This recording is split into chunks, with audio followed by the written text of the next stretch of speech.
noches a todos, muy bienvenidos a cada uno. Buenas noches.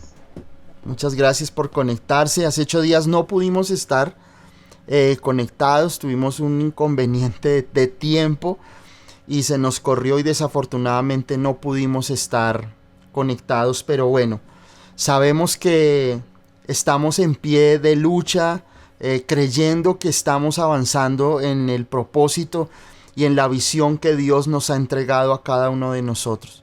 Yo de verdad les agradezco su puntualidad, su compromiso, agradezco el que que valoren nuestros videos, lo que estamos haciendo, porque sabemos que estamos en tiempos donde estamos viviendo lo que vivió el profeta Samuel, que dice la palabra allí en Primera de Samuel, en el capítulo 2 y en el capítulo 3, que la palabra de Dios escaseaba en ese tiempo.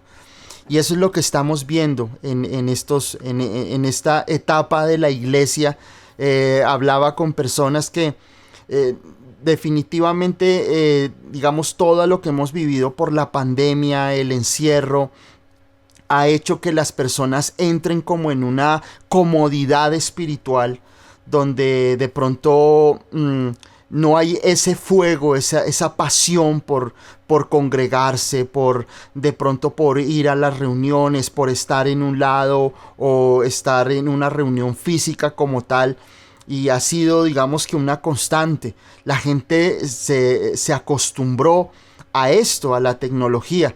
Y obviamente escuchaba una enseñanza de uno de los grandes maestros actuales teólogos, que es el pastor John MacArthur, que decía que la iglesia debe congregarse, la iglesia debe reunirse, la iglesia debe estar junta. La Biblia lo dice en el Salmo 133. Y en la iglesia primitiva la gente se reunían, oraban, compartían. Y obviamente estamos viviendo, yo lo llamo el coletazo de la pandemia. Todavía estamos viviendo situaciones, pero sé que Dios va a despertar a la iglesia. Yo estoy completamente seguro que Dios, en ese silencio y en ese aislamiento, muchas cosas sucedieron. Y sé que Dios está levantando una generación de hombres y mujeres que realmente van a traer un despertar. He estado leyendo acerca de todo lo que fue el gran despertar del siglo XVI, del siglo XVII, con aquellos hombres que transformaron la vida cristiana en las naciones, específicamente en Inglaterra y en Estados Unidos, como John Owen, John Wesley, George Whitefield. Todos esos hombres de Dios vivieron situaciones donde habían estado pasando por persecución, por hambres, por ruina, por pobreza, pero se levantó una generación de hombres y mujeres que buscaron la palabra, buscaron en oración, se fortalecieron en Dios, se levantaron en Dios. Y fue el gran despertar que hubo en los Estados Unidos y en Inglaterra, donde se levantaron grandes hombres. Me sorprendía que hace poco alguien me comentaba que le decían, digamos que disertaban en algunas situaciones, y esa persona se considera un ateo.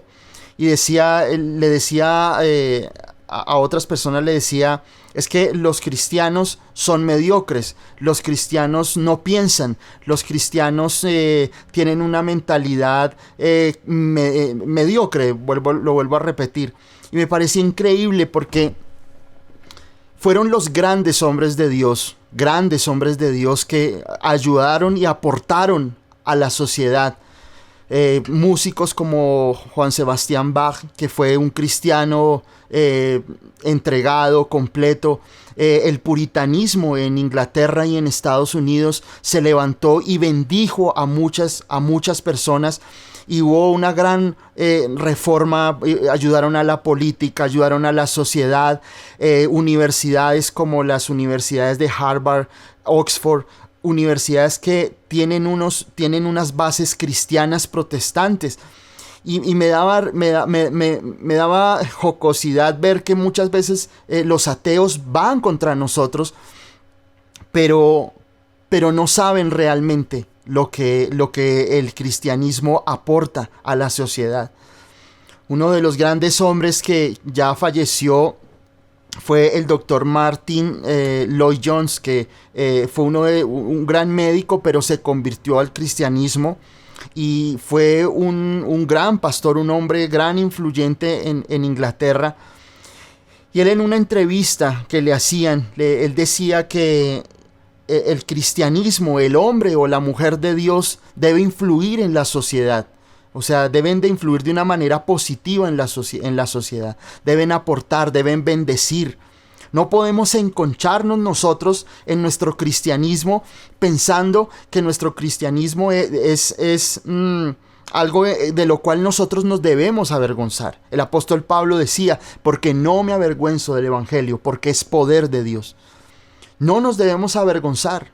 Un ejemplo es la primer ministra de Alemania, Angela Merkel. Es hija de pastores y es una mujer entregada, comprometida con Dios. Ella obviamente ya salió de su cargo, pero fue una mujer que durante su mandato intentó establecer nuevamente la palabra de Dios en Alemania. Eso es lo que nosotros debemos hacer. Debemos influir en nuestros familiares. La gente no puede pensar que el cristiano es el que lleva la Biblia debajo del brazo, que no habla de otros temas, que no tiene cómo aportar a su trabajo, a la sociedad, y pienso que eso no debe ser así. Si nosotros vemos a través de la historia, a través de toda la historia, grandes hombres como fue José, como fue Daniel, no solamente fueron hombres espirituales que influyeron de una forma positiva, sino que fueron hombres que pudieron aportar de una manera positiva a la sociedad y a todo el entorno que había en ese momento. Es decir, esas naciones, esos lugares donde ellos estaban, siempre mejoraban. Miremos, por ejemplo, la vida de José, que cuando estaba con Potifar, dice que Potifar no tenía que encargarse de nada más, sino que comenzó a entregarle a José trabajos hasta llegar a convertirlo en el administrador de todo lo que tenía. Y obviamente prosperó. De allí fue a la cárcel, y acordémonos que en la cárcel también el dueño, o digamos la persona que coordinaba o estaba presidiendo la cárcel, vio el talento y vio la disponibilidad y la disposición de corazón y cómo Dios estaba con él, y le entregó la cárcel a pesar de que él era un preso más, pero había tanta sabiduría y había tanto respaldo de Dios que él fue de gran influencia para la cárcel, y luego llegó a ser ese hombre que fue el segundo después de Faraón. Y así Daniel. Entonces yo decía esta semana, nosotros debemos ser de influencia positiva a nuestro trabajo, donde estemos trabajando, a nuestra familia. Que siempre sepan que no solamente somos la persona que está siempre en oración, aunque eso pienso que es lo más valioso, pero que en nosotros siempre encuentren esa estructura, no solamente doctrinal, sino también una estructura en cuanto a lo que nosotros podemos aportarles a ellos, a nuestro trabajo, con ideas, con estudio. Yo hoy le decía a una persona, mira, estudia, si tienes que ir a la universidad, estudia, haz el esfuerzo, prepárate, porque nosotros como cristianos tenemos que influir de una manera positiva en nuestra sociedad. Debemos llegar a poder influenciar en todas las áreas, de la ciencia, en la parte académica, poder volver nosotros a llegar allí y poder ser de gran influencia.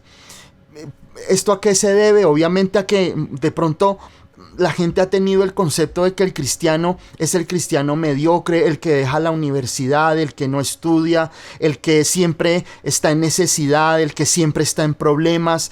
El cristiano es el que siempre nunca cuenta nada positivo, sino todos son sus penas, pero se sabe toda la Biblia, pero cuando miran su propia vida, su propia casa, sus propias finanzas, siempre no tengo, no puedo, me abstengo de una cosa. Son las otras personas digamos los que no conocen al Señor Jesucristo, que viajan y tienen las fotos en Estados Unidos, en París, en Ámsterdam, y los cristianos siempre se toman sus fotos es en la Plaza de Bolívar, en todo lo que tiene que ver por aquí cerca. Y es tiempo de que nosotros podamos influir de una manera positiva. Eso nosotros lo vamos a ganar cuando tengamos el fundamento correcto en nuestro corazón y entender lo que significa. No solamente tener unos principios cristianos en nuestra vida, sino que nosotros podamos ser influencia para la sociedad. Entonces quería compartirles esto en otra oportunidad. Quiero hablarles un poco más de esto, de todos estos temas, porque son muy interesantes. Pero quiero que vayamos a la palabra de Dios en esta noche, porque es un tema bien especial que Dios había estado hablando a mi corazón durante todo este tiempo y es de mucha bendición. Y quiero que miremos Santiago capítulo 5, verso 16. Santiago capítulo 5, en el verso 16. Confesaos vuestras ofensas unos a otros y orad unos por otros para que seáis sanados. La oración eficaz del justo puede mucho. Y vamos a comenzar aquí en el verso 16, específicamente en la parte donde dice la oración eficaz del justo puede mucho. Y hoy vamos a estar hablando acerca del poder que tiene la oración en nosotros. Cómo la oración tiene un poder sobrenatural sobre nuestras vidas. Cuando nosotros hablamos de oración, tenemos como dos ideas en nuestra vida. Todos queremos orar, todos queremos tener propósitos, pero cuando nosotros llevamos la oración a la vida real, no es lo mismo. Cuando nosotros decimos que este verso que tal vez muchos lo hemos repetido, la oración eficaz del justo puede mucho. Entonces nosotros lo repetimos, pero la pregunta es si en la realidad de tu vida tu oración es eficaz. Porque muchas veces nosotros tenemos ese concepto de la oración y nosotros decimos, sí, sabemos que hay que orar. Pero en la realidad nuestra oración es una oración que no está trayendo fruto a nuestras vidas. Miren, me sorprendía cuando estudiaba acerca de Santiago. Santiago es hermano de Jesús. O sea, no directo, pero es medio hermano. Es decir, es hijo de María y José, medio hermano de Jesús. Santiago era el pastor de la iglesia de Jerusalén. La iglesia que fue fundamentada el día de Pentecostés. Santiago se queda allí. Santiago predica y Santiago levanta la iglesia porque Pedro, Juan y los demás apóstoles viajan por toda Asia, pero Santiago se queda. Y hay un gran escritor, obviamente nosotros no sabemos, como yo le decía ayer, que compartíamos con mi mamá algunas cosas de la palabra y de un poco de historia de la Biblia. Yo le decía a mi mamá que obviamente nosotros, la Biblia no es una narrativa biográfica de los apóstoles, no, porque a veces pensamos eso. La Biblia más en sí, el Nuevo Testamento, y lo que comienza a suceder desde el día de Hechos de los Apóstoles, desde el día de Pentecostés, es que Dios de una u otra manera puso en la palabra lo que Él necesitaba que nosotros comprendiéramos de Él. La Biblia dice que Él revela su gracia, su poder, pero obviamente habrán cosas que no. Si nosotros nos damos cuenta, por ejemplo, en toda la historia, nosotros no vemos completa toda la historia de lo que sucedió en la iglesia primitiva. Nosotros vemos apartes, algunos apartes de qué pasó con Juan, de qué pasó con Pedro, de qué pasó con Pablo, pero no vemos todo lo que sucedió, es decir, todo lo que sucedió o cómo murieron, porque el objetivo del Espíritu Santo no era mostrarnos de una forma narrativa la historia de ellos, es la historia de Jesús. La esencia de la palabra de Dios es Jesús, desde el principio hasta el fin. Desde la primera profecía mesiánica en Génesis capítulo 3, verso 15, hasta Apocalipsis, Jesús es el centro de la palabra, es la esencia, es el centro. Entonces Santiago Hay unos grandes escritores que hubo en esos siglos. Uno de ellos se llama Eusebio y hablaba de que Santiago, cuentan ellos que las rodillas de Santiago le decían a él que tenía rodillas de camello, porque solo vivía en oración ese hombre, Santiago, el hermano del Señor. Sus rodillas eran como las de un camello, es decir, eran con callos, porque él duraba horas y horas postrado en oración. Y me parecía increíble esta historia. Desafortunadamente o afortunadamente, nosotros viéndolo desde el punto de vista cristiano, poder ver que yo le contaba a mi mamá ayer, yo le decía, Santiago, el hermano del Señor, murió de una forma terrible. Lo subieron al pináculo del templo de Jerusalén y desde allí lo lanzaron, porque era una forma en que ellos mataban a las personas que tenían, digamos que predicaban para el pueblo judío una herejía. Entonces lo suben al pináculo del templo y lo lanzan y queda medio vivo, y allá abajo en el piso lo cogen a palazos hasta que muere Santiago. Y uno muchas veces lee Santiago y no ve lo que hay detrás de esta historia. Y Santiago fue un hombre de oración. Santiago fue un hombre que entendió la oración y que, a pesar de que él al principio no creyó en el Señor Jesús, él cree es cuando ya lo ve resucitado, que hay una transformación profunda y verdadera en la vida de Santiago, que es donde él comienza, él realmente se convierte cuando ve a su medio hermano resucitado y lo ve glorificado al Señor Jesucristo. Y él se convierte en ese hombre de Dios.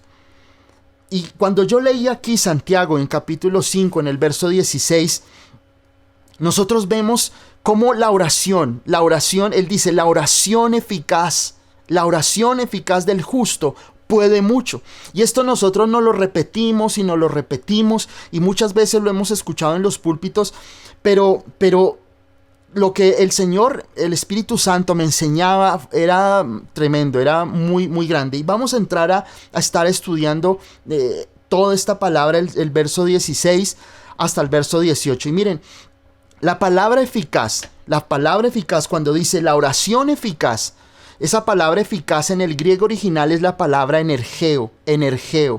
Y es una palabra que significa orar con energía, seriedad y fervor. Es una oración que realmente tiene todo el poder en nosotros. Ahora, no es la oración de gritos, porque a veces nosotros, digamos, nos han enseñado a nosotros erróneamente, porque es así, es erróneamente, se ha enseñado que nosotros tenemos que gritar, que nosotros tenemos que zapatear, que nosotros tenemos que hacer una oración como si Dios...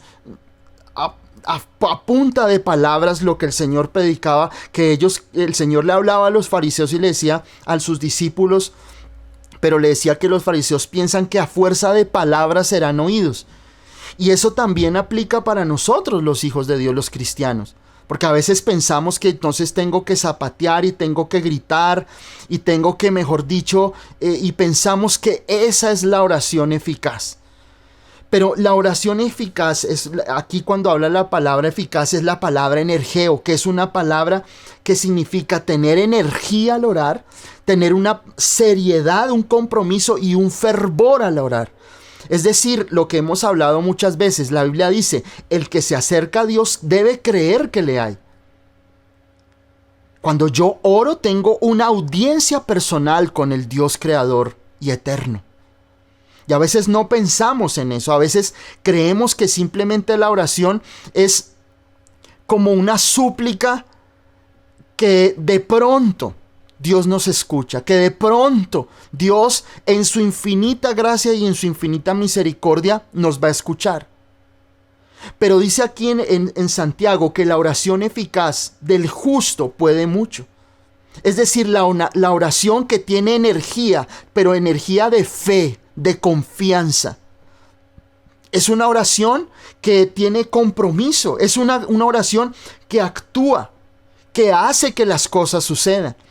Ayer hablábamos, porque tuvimos tiempo de hablar con mi mamá mucho tiempo mientras esperaba que mi esposa saliera de trabajar. Y comenzamos a hablar de cosas en las cuales nosotros hemos visto, después de la oración, hemos visto respuesta. Hemos visto situaciones que tal vez nosotros las habíamos dado por perdidas, pero fue cuando nosotros oramos que las cosas comenzaron a suceder. Y uno dice, bueno, ¿cuántas veces de mi vida cristiana yo he tenido éxito después de que oro? Pregúntatelo. ¿Cuántas veces cuando tú has orado sucede algo? Entonces yo recuerdo que nosotros estábamos, eso fue el año antepasado, había un dinero que estaba completamente perdido para mí, perdido completamente. Y nosotros comenzamos a orar, o sea, ese dinero ya estaba completamente perdido para nosotros y comenzamos a orar una noche comenzamos a orar y derramamos nuestro corazón del Señor, pero fue una oración seria, es decir, fue una oración concentrada a decir, Señor, hoy oro porque quiero que algo definitivo y algo sobrenatural ocurra en mi vida. No fue una oración tibia, no fue una oración en derrota, fue una oración donde oramos y le dijimos, Señor, clamamos a ti, como dice la palabra en el Salmo 107. Oramos, Señor, creyendo que tú vas a bendecirnos y que tu palabra dice que si nosotros pedimos cualquier cosa, creyendo, tú nos vas a responder. Y miren, fue increíble. Nosotros terminamos de orar y a los 5 minutos la persona que me debía ese dinero me llamó pidiéndome el número de cuenta para hacerme una consignación. Y han sucedido muchas cosas, muchas situaciones, donde cuando nos hemos determinado orar o cuando me he determinado orar de una manera seria, concentrada y comprometida en fe con Dios, Dios ha hecho la obra. Y nosotros muchas veces no vemos esa oración eficaz en nuestra vida.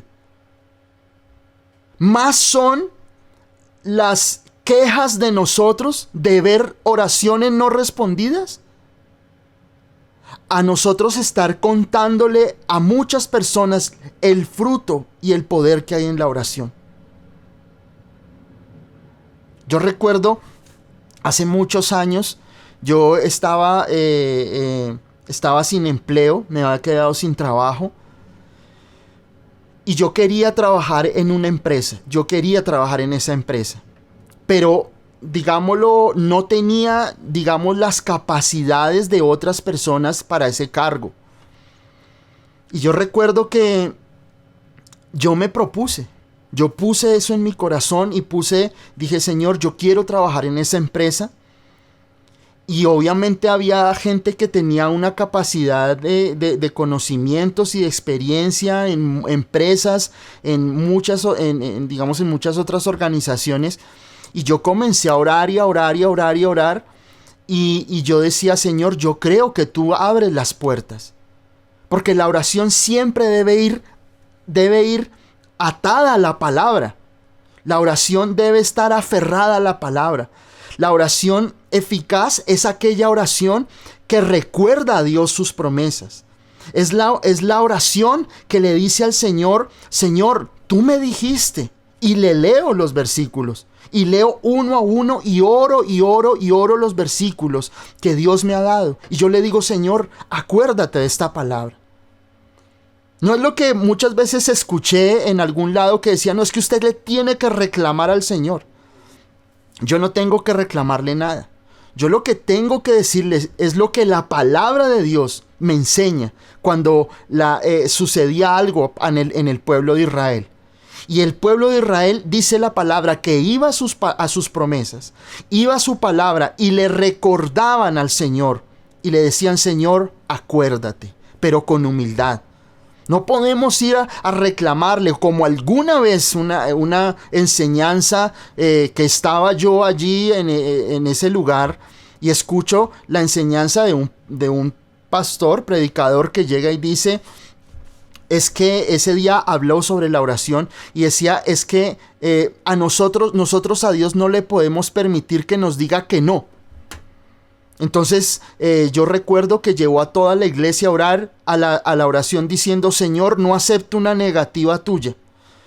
Y yo desafortunadamente, digamos, como en ese estar allí en ese lugar, pues uno ora, pero luego el Señor a uno le revela y le muestra la falsa doctrina que hay en esto. Yo no le puedo decir al Señor, es que yo no acepto una negativa tuya. Eso es una blasfemia que nosotros no podemos estar orando, porque es un error doctrinal y es un error que está en contra de los principios de la palabra de Dios.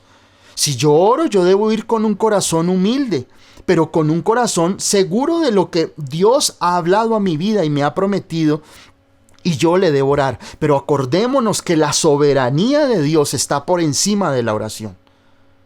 La soberanía y el gobierno divino están por encima de lo que Dios, de lo que nosotros estamos orando. La oración eficaz es una oración con propósito, que persigue un resultado respecto a algo. Es decir, es una oración que tiene un propósito en nuestras vidas. Yo no puedo decir, voy a orar por algo y mañana ya no oro por eso. Y pasado mañana vuelvo y oro y así y me voy acordando y no. Miren, la oración eficaz es una oración de personas serias que se han determinado que algo sucede en sus vidas. Si no hay determinación y si no hay seriedad y si no hay propósito, no vamos a ver resultados en nada en nuestras vidas. La oración con propósito es una oración que no es tomada a la ligera. Es una oración en la cual nosotros, como dice la palabra en Isaías 62, no descansaré hasta ver tu respuesta, Señor. Sea sí o sea no, pero no voy a descansar hasta que yo no vea tu respuesta en mi vida. Nuestras oraciones deben de ser oraciones concentradas, no viendo televisión, no cuando ya estamos cansados, sino una oración donde nosotros podemos decir, Señor, voy a orar específicamente porque sucedan las cosas en mi vida, porque suceda algo determinante que cambie mi familia. Si yo veo que, un ejemplo, la mujer ve a su esposo que está en trago, está en vicios, está con otra mujer, la mujer, ¿qué debe hacer? Orar hasta ver la respuesta. Orar hasta ver la respuesta. Si el hombre está sin trabajo, si las cosas no están bien, si sus hijos no se convierten al Señor, si sus hijos están perdidos en situaciones que los han desviado del propósito, no seamos conformistas. No permitamos que el que domine y el que controle nuestras circunstancias sea el enemigo. Porque a veces nosotros lo que estamos haciendo es permitirle al enemigo que tome las riendas de nuestra vida. Y nosotros lo que debemos hacer es ser hombres y mujeres de oración. Si tú ves que tu hijo o tu hija están en caminos incorrectos, que las cosas no funcionan, voy a orar de tal manera que las circunstancias comiencen a cambiar.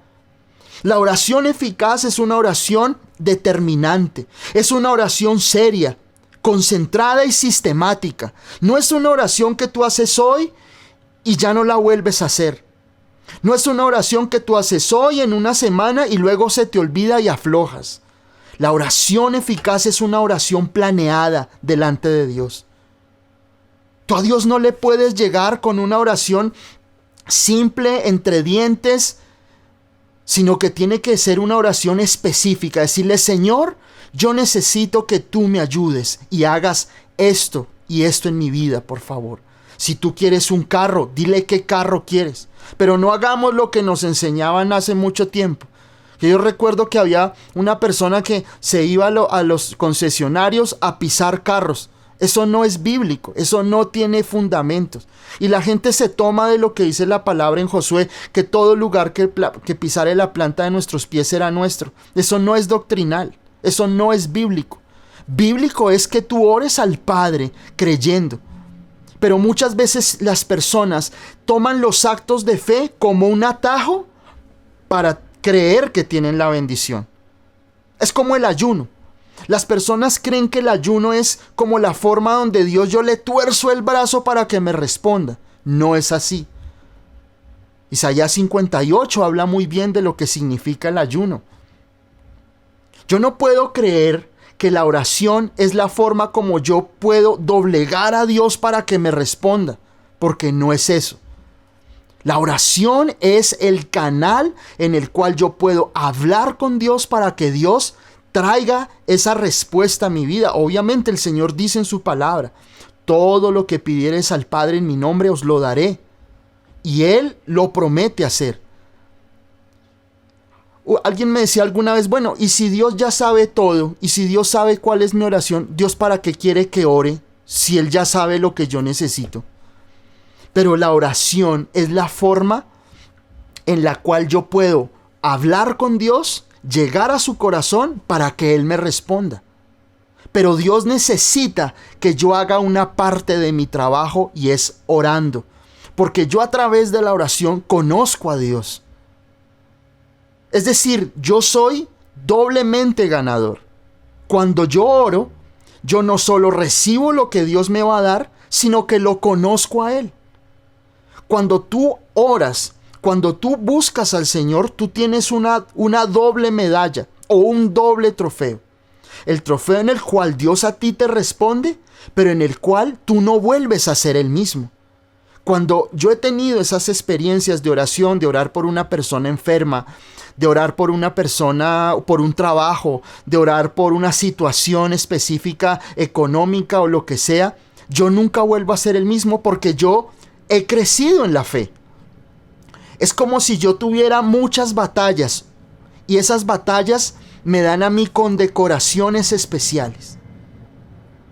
Cuando tú oras, tú ya no vuelves a ser el mismo. Dios quiere que tú tengas galardones de oración, donde tu fe cada día crezca más y Dios te dé esa fe y esa autoridad para que tú puedas alcanzar cosas mucho mayores. Y a veces nosotros comenzamos con oraciones pequeñas. ¿Cuántos no han orado para que el bus les pase y no lleguen tarde a su trabajo? ¿Cuántos no han orado para que el carro les funcione? Señoras, que el carro funcione y que está varado. ¿Cuántos no han orado para que Dios les dé su esposa? Señor, dame una mujer así y así. Siempre nosotros tenemos pequeñas batallas, poco a poco. Pero la oración eficaz es aquella oración que está bien trazada. Una oración que está trazada, planeada, constante. Una oración enérgica. Una oración determinante, una oración que transforma los corazones.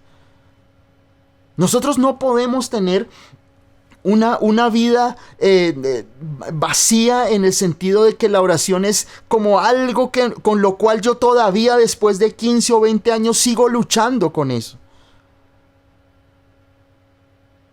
Yo recuerdo que hace muchos años yo oraba y yo oraba de una manera en la cual yo no tenía victorias.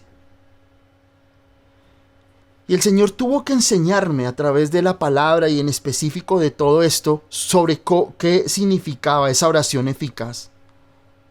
Y es cuando tú te propones a orar por algo y no descansas hasta verlo. Es cuando tú oras de tal manera que tú lo tienes escrito, lo tienes planeado, lo tienes muy bien estructurado y sabes qué es lo que quieres. Y por eso oras y no descansas. Y oras en la mañana, y oras en la tarde, y oras en la noche, y cuando tú te estás bañando, y cuando tú vas en el carro, o cuando tú vas en tu medio de transporte o en la bicicleta, tú estás diciendo, Señor, no se te olvide lo que yo necesito. No podemos nosotros creer que la oración es simplemente esos 5 o 3 o 4 minutos que tú tienes al día y que ya con eso lo logras. Obviamente tenemos entendido que la gracia de Dios, un solo susurro de nosotros basta para que Dios nos responda.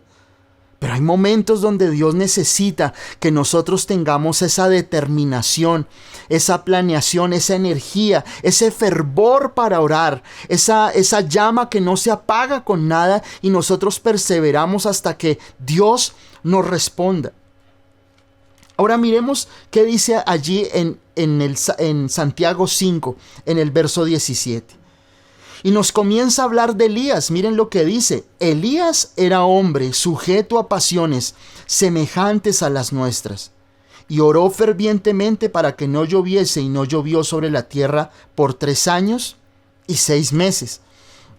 Y aquí Santiago, obviamente como judío, nos da un ejemplo y es Elías. Para el pueblo judío, Elías es el profeta que sobresale por encima de todos. Es decir, para el pueblo judío, Elías es el profeta ejemplar.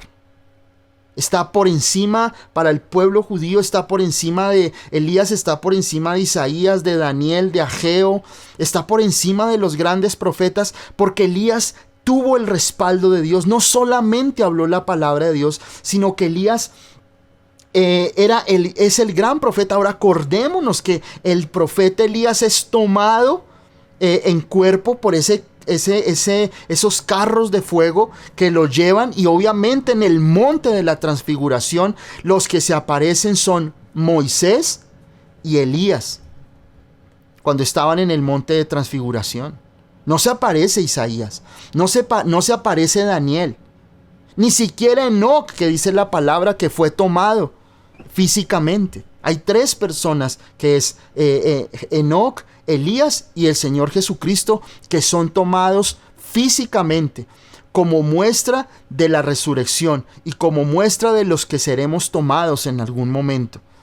Pero Elías se levanta como el gran profeta de Dios, y por eso Santiago lo coloca como ejemplo, porque acordémonos que Santiago le está escribiendo a la iglesia judía, a la iglesia de los cristianos, pero que eran judíos.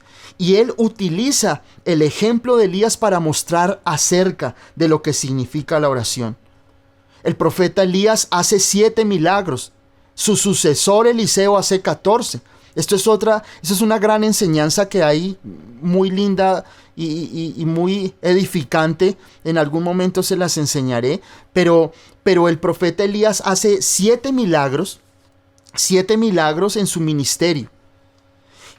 Y son milagros físicos, es decir, hubo sanidades, hubo como la viuda de Sarepta, que el aceite y la harina nunca cesó y ella solo tenía un poco en su casa. Pero Dios usó a Elías para traer esa bendición y esa abundancia. Y Elías es ese gran hombre. Pero miren, lo más increíble de esto es que dice aquí en el verso 17, dice, Elías era hombre. Y esto era lo que más llegaba a mi corazón. Y es que por más de que Elías era el gran profeta de Dios, que era el gran hombre de Dios, que era el gran pináculo profético del pueblo judío, pero era hombre. Y Elías, y aquí Santiago lo que dice, y lo primero que dice, no dice Elías era el gran profeta, o Elías era el gran hombre de Dios, o Elías era el gran hombre de milagros, el hombre que hacía descender fuego del cielo, cuando acabó con los profetas de Baal, que eran 450, hizo descender fuego del cielo. No habla de eso, dice Elías era hombre. Y era increíble porque cuando Santiago nos habla a nosotros de la oración, de ser hombres, de ser mujeres de oración, lo único que tú necesitas es ser un ser humano con debilidades y con flaquezas.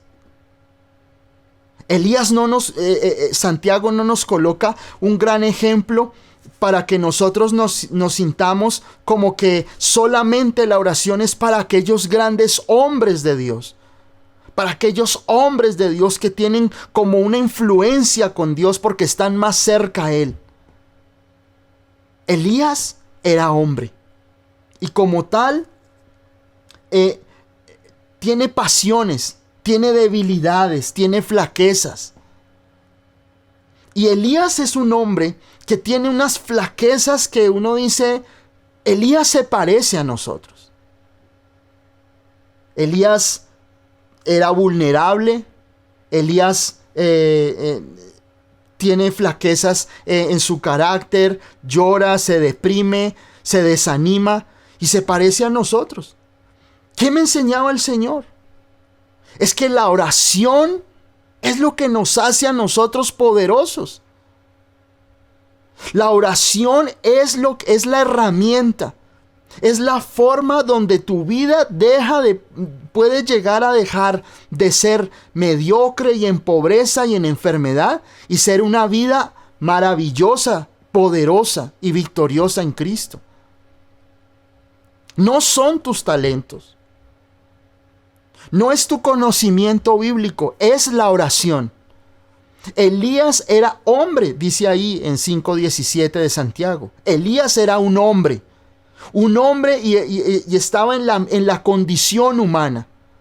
Lloraba, iba al baño, tenía hambre, tenía sed, se sentía humillado, tenía miedo, tenía angustia, se deprimía. Y uno dice, wow, Elías era como cualquiera de nosotros. Lo que lo hizo a él diferente era la oración. Y eso es lo que te va a hacer a ti diferente de tu familia, de los demás, cuando tú oras. Muchos tendrán problemas y luchas, pero la oración a ti te va a enseñar, te va a dar el poder de alcanzar las cosas.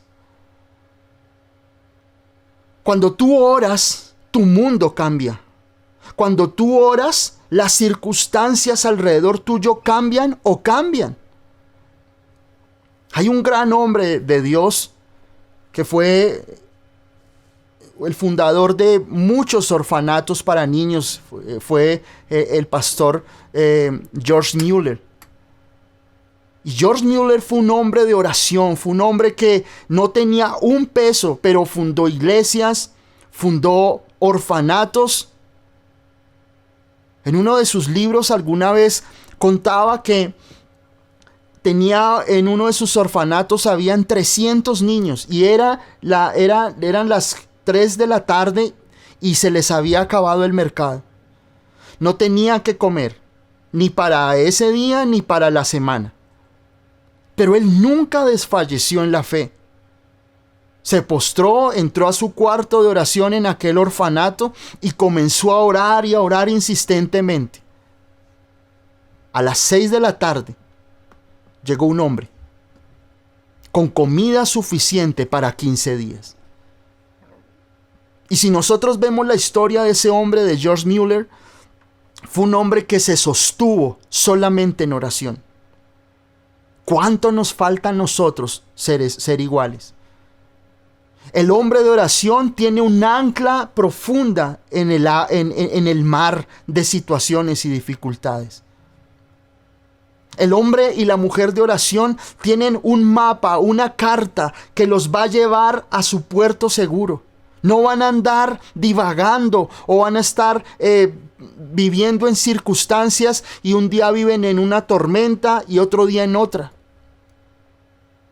El hombre y la mujer de oración son aquellos que cuando oran, cuando claman, cuando buscan al Señor, encuentran su puerto tarde o temprano.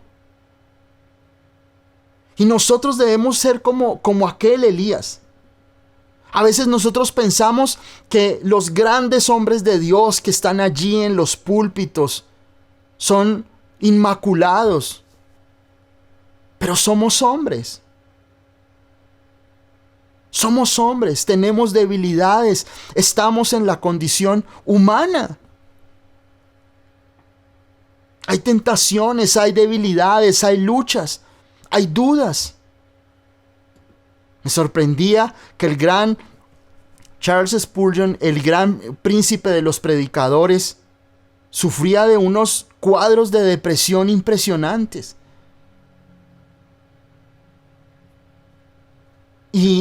Pero siempre sostuvo su vida en oración. Siempre fue un hombre que oró, que buscó a Dios, que buscó al Señor, que confió. Porque luchas y aflicciones vamos a tener en este mundo. Pero la oración es lo que a ti te va a llevar al otro lado. La oración es aquello que te va a ti a llevar a tener conquistas. La oración te va a llevar a tener una vida victoriosa en Cristo. Pero tu oración no puede ser una oración tibia, sino que tu oración debe ser una oración que tenga determinación en tu vida. Quiero leerles 3 pasajes de lo que era Elías. Y miren, en Primera de Reyes, en el capítulo 17, en el verso 11, dice: y yendo ella para traérsela, él la volvió a llamar y le dijo: te ruego que me traigas también un bocado de pan en tu mano. Le decía Elías a la viuda de Sarepta. Elías tuvo hambre. Por más de que Elías era el gran hombre de Dios, pero su condición física era: tengo hambre. O sea, Elías estaba desesperado porque él había salido del arroyo de Querit y había estado allá casi 6-7 meses y lo habían alimentado cuervos. O sea, los cuervos venían y le traían carne y le traían pan. Y Elías ya está flaco, hambriento, y va donde el Señor lo manda, donde la viuda de Sarepta, creyendo que allá va a encontrar manjares, y esa mujer solo tenía un puñado de harina y un poco de aceite. Pero el hombre con hambre le dice: dame lo que tú tienes, que Dios se encargará de multiplicarlo. Y así fue. Nosotros debemos entender que la oración a nosotros nos lleva a depender y a demostrarle a Dios que dependemos solamente de Él. La oración es aquella forma en la cual tú le dices: Señor, no es con mi fuerza. Señor, no es con mis talentos, no es con mi raciocinio, no es con mi sabiduría, no es con mi experiencia, no es con los palancazos de amigos que tengo, de los buenos contactos. Eres tú, Señor. Y me postro para que tú hagas la obra en mi vida. Para que tú obres en mi vida, en mi familia, en mis hijos. No es tu capacidad. Cada vez que tú te arrodillas, cada vez que tú oras, cada vez que tú buscas al Señor y cierras la puerta de tu cuarto, le estás diciendo al Señor que ese es el camino por el cual tú vas a alcanzar la respuesta. No hay otro. No hay otra forma de alcanzarlo. La oración debe convertirse en algo esencial para tu vida. Y Elías era hombre y tiene hambre. Y allí en Primera de Reyes 19:3 dice: viendo pues el peligro, se levantó y se fue para salvar su vida, y vino a Bérseba, que está en Judá, y dejó allí a su criado. Elías sintió miedo. Esta mujer Jezabel, la esposa de Acab, lo amenaza. Y Elías, después de haber confrontado a los profetas de Baal, viene esta mujer y lo amenaza, y Elías le dio pánico, le dio miedo. ¿Cuántos nos hemos sentido así?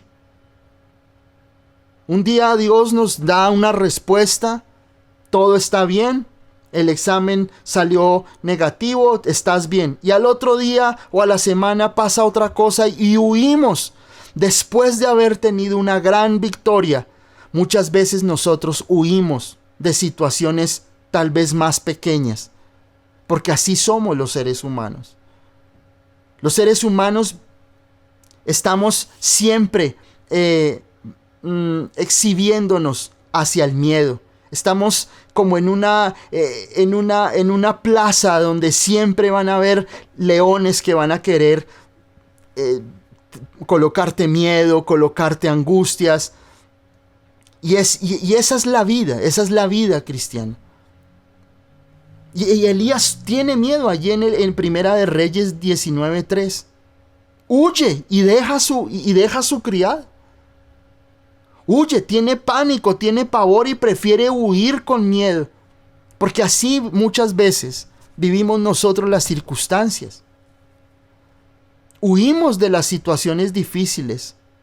Huimos de los problemas, huimos de las luchas, huimos de situaciones que a nosotros nos agobian y sentimos miedo.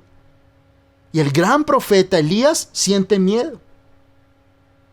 Siente pánico y quiere huir.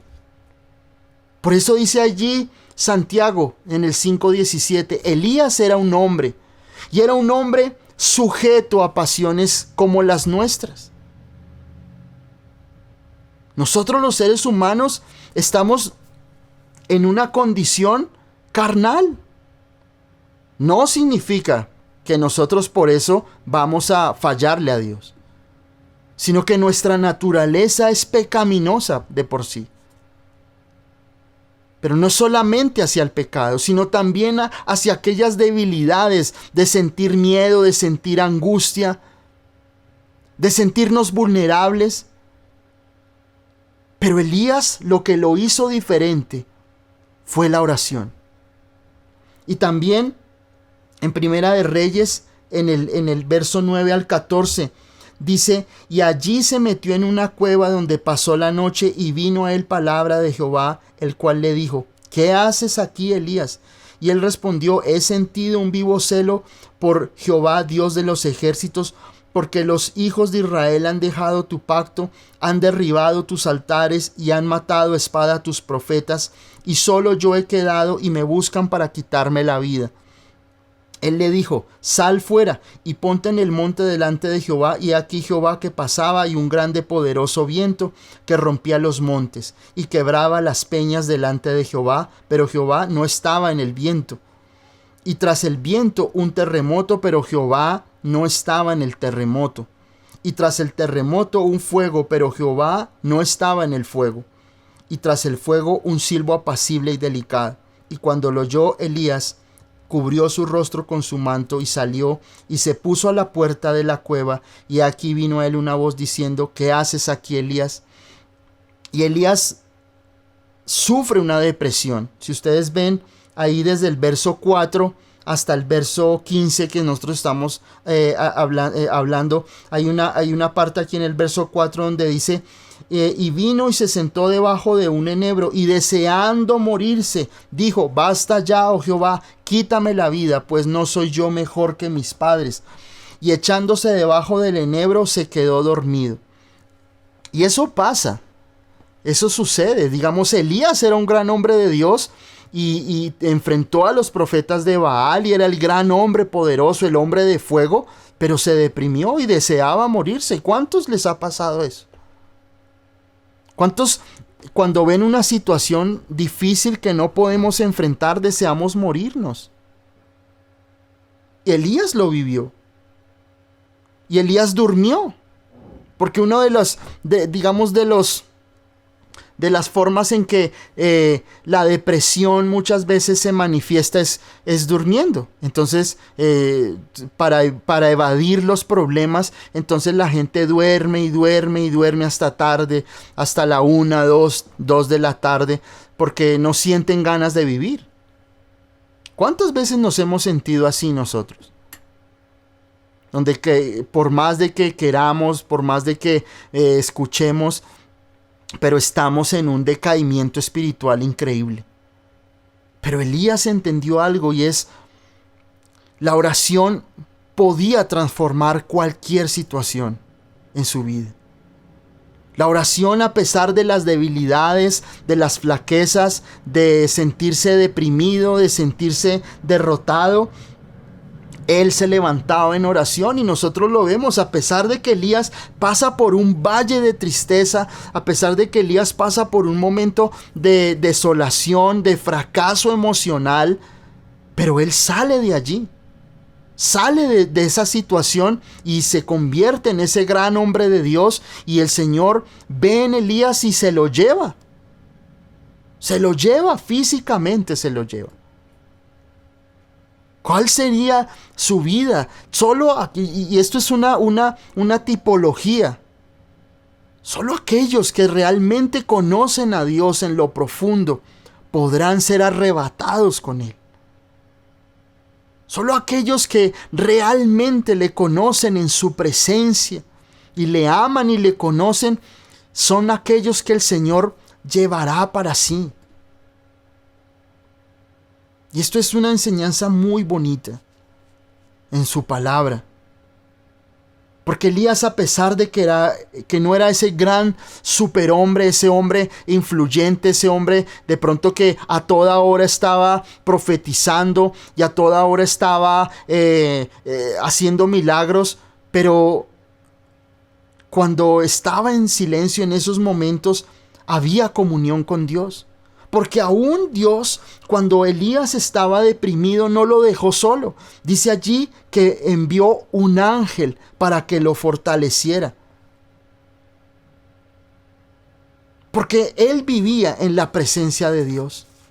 Elías vive allí en la presencia de Dios y se fortalece él siempre en su presencia. Y así debemos de ser nosotros. Debemos ser personas que oren, que busquen al Señor y que encuentren la presencia de Dios aún en los momentos más difíciles. Ahí en Santiago 5:17 dice, les voy a leer nuevamente. Dice que Elías oró fervientemente. Oró fervientemente. Dice, Elías era hombre sujeto a pasiones semejantes a las nuestras. Y oró fervientemente para que no lloviese, y no llovió sobre la tierra por 3 años y 6 meses. Y oró otra vez y otra vez oró, y el cielo dio lluvia y la tierra produjo su fruto. Y si nosotros vamos aquí a Primera de Reyes, en el capítulo 17, de lo que está hablando Santiago, dice en el verso 1, entonces Elías Tisbita, que era de los moradores de Galaad, dijo a Acab, vive Jehová, Dios de Israel, en cuya presencia estoy, que no habrá lluvia ni rocío en estos años, sino por mi palabra. Vuelvo y les leo. Dice, entonces Elías Tisbita, que era de los moradores de Galaad, dijo a Acab, vive Jehová, Dios de Israel, en cuya presencia estoy, que no habrá lluvia ni rocío en estos años, sino por mi palabra. Y esa palabra de oración ferviente es una oración que no fluctúa, lo que dice Santiago. Dice, Elías oró fervientemente. Y la palabra ferviente significa que es una oración con un deseo ardiente. Con un deseo ardiente, con una intensidad profunda, mas no externa. Porque ese es el error. Que pensamos que orar fervientemente es gritar, es zapatear, y eso no es. Puedes orar así, yo te estoy exponiendo lo que dice la palabra. Pero la oración ferviente es una oración que se hace con deseo ardiente. La oración ferviente es una oración desde lo profundo de tu corazón. Una oración intensa, ferviente. Una oración que realmente busca que el corazón de Dios sea cambiado. Una oración en la cual tú clamas creyendo que el Dios eterno está allí para resolver esa situación que estás viviendo. Que tu familia, que tus padres, que en tu trabajo estás viviendo. Dice que Elías oró fervientemente para que no lloviera y no llovió. Pero si nosotros venimos a Primera de Reyes, capítulo 17, donde Santiago está hablando de esa historia, aquí no dice que Elías oró. No dice. Aquí dice claramente, dice, entonces Elías Tisbita, que era de los moradores de Galaad, dijo a Acab, vive Jehová Dios de Israel, en cuya presencia estoy, que no habrá lluvia ni rocío en estos días, sino por mi palabra. Pero aquí no dice que Elías oró. Entonces, ¿qué sucede? Y yo le preguntaba al Señor, porque obviamente nosotros a veces leemos la palabra, pero nosotros no vamos a la fuente, a lo profundo que hay en ella. Pero aquí no dice en Primera de Reyes 17 que Elías oró fervientemente. O sea, ¿de dónde Santiago sacó que él oró fervientemente? Pero miren, el Señor Jesús nos da una gran enseñanza. Y el Señor Jesús dice en su palabra que cuando nosotros oremos, vayamos a lo secreto y oremos a nuestro Padre que está en lo secreto, y nuestro Padre que está en lo secreto, ¿qué va a hacer? Nos va a recompensar en público. La clave de aquí, de Elías, es cuando él dice, y es la frase que él repite siempre. Cuando nosotros vemos a Elías entrar en la historia, él dice, vive Jehová o vive Yahvé, en cuya presencia estoy. Ese era el secreto de Elías. Elías vivía en la presencia de Dios. Elías vivía en oración constante con Dios. Esa es la oración ferviente. No es una oración que tú haces en 5 o 10 minutos en tu casa, en tu lugar secreto. La oración ferviente es una comunión diaria y perfecta con Dios todos los días de tu vida. Elías dijo ahí en el verso 1, vive Yahvé o vive Jehová, Dios de Israel, en cuya presencia estoy. Que no habrá lluvia ni rocío por estos años por mi palabra. Santiago dice, y Elías oró fervientemente para que no lloviese y no llovió. Pero aquí lo que está diciendo el escritor de Reyes es que Elías vivía en oración, vivía en comunión con Dios fervientemente todos los días y en todo momento. Él dice, vivo en la presencia de Dios. Vivo en la presencia de Dios. Estoy en continua comunión con Dios. Y Dios dice, el Señor Jesucristo que nos enseñó, que cuando tú estás en el secreto de Dios, Dios te recompensa en público. Cuando tú estás en oración en lo secreto, Dios respalda tu palabra. Dios respalda, Dios te revela, y tú puedes pararte como Elías ante Acab, ante tus enemigos espirituales, y declarar la palabra, la promesa que Dios ha hecho a tu vida. Y Dios no va a permitir que esas palabras caigan en tierra. Dios no va a permitir que tú seas avergonzado en ningún área de tu vida. Porque cuando tú vives en comunión con Dios, cuando tú vives en adoración, cuando tú vas en tu carro pero vas orando en otras lenguas, cuando tú estás mientras tú te bañas vas orando, mientras tú estás tendiendo la cama, cuando estás allí vas en oración. Señor, tú estás conmigo. Señor, yo estoy en tu presencia. Señor, yo estoy. Vas recitando el Salmo 91. Señor, el que habita al abrigo del Altísimo mora bajo la sombra del Omnipotente. Yo vivo en tu presencia. Mis hijos viven en tu presencia. Mi esposa vive en tu presencia.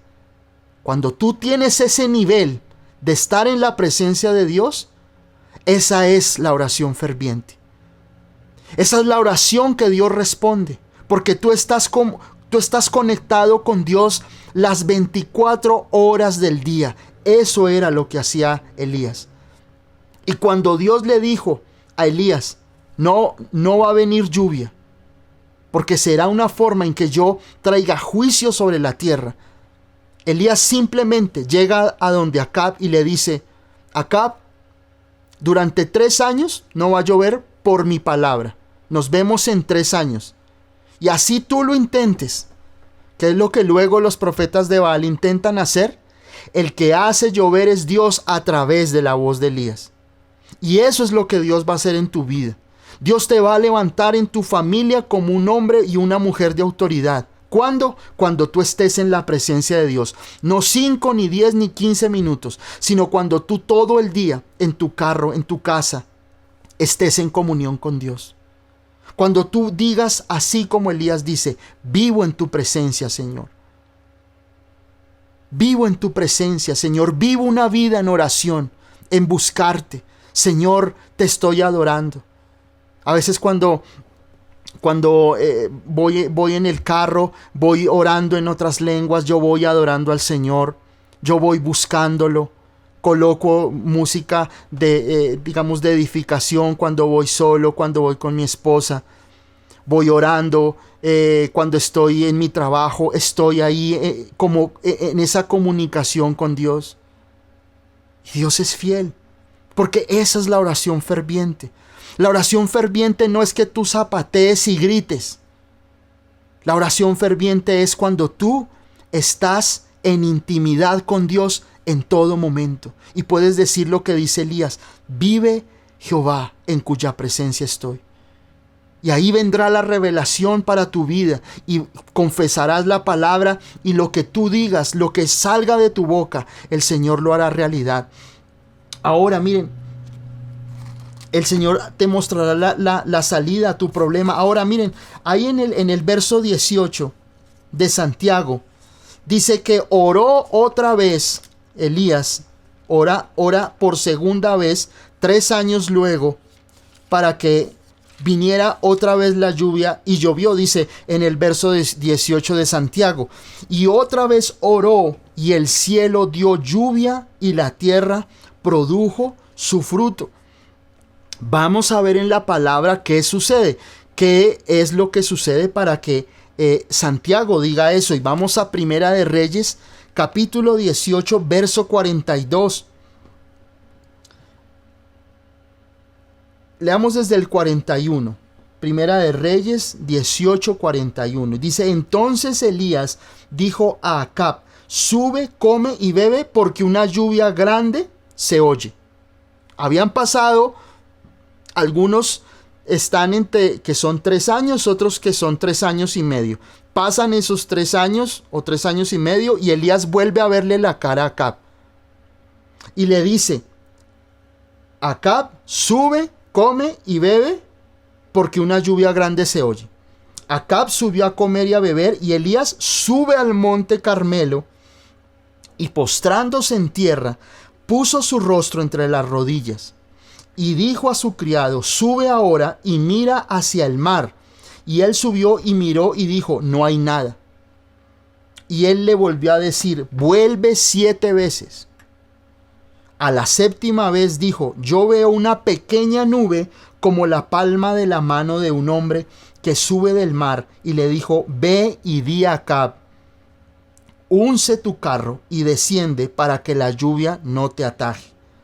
Y aconteció, estando en esto, que los cielos se oscurecieron con nubes y viento, y hubo una gran lluvia, y subiendo Acab vino a Jezreel. Y la mano de Jehová estuvo sobre Elías, el cual ciñó sus lomos y corrió delante de Acab hasta llegar a Jezreel. Miren, tal vez Dios no nos mostró lo que sucedió al principio 3 años antes, pero nos está mostrando cómo Elías logró que no lloviese a través de esta enseñanza de cuándo hizo que lloviese. Y dice aquí la palabra que él sube al monte Carmelo con su criado, con esa persona que lo acompaña siempre. Y la palabra Carmelo, el monte Carmelo, acordémonos que la palabra de Dios tiene un significado. No hay nada en el Antiguo Testamento ni en el Nuevo Testamento que esté colocado porque sí. Todo tiene un propósito, todo, absolutamente todo. Donde vean un nombre, donde vean un lugar, donde vean un fruto, donde vean un árbol, donde vean agua, allí hay un significado. Y dice aquí la palabra que Elías sube al monte Carmelo. Y la palabra Carmelo, el monte Carmelo, significa campo fructuoso, o lugar o un parque fructuoso. Es decir, que era un lugar el monte Carmelo era un lugar donde habían muchos árboles, había mucha vegetación y era un lugar alto. Eso es la oración. Cuando tú oras, encuentras fruto porque estás en un lugar de autoridad. No estás en el arroyo de Querit. en un lugar de desolación. Ese monte Carmelo tipifica la oración y lo que significa en tu vida. Ese monte Carmelo es el lugar donde hay fruto, donde hay vegetación, donde hay vida. No se llamaba Monte Carmelo y ese lugar estaba desértico. De alguna manera había vida en el Monte Carmelo. Y era un lugar donde había autoridad y donde había visión espiritual.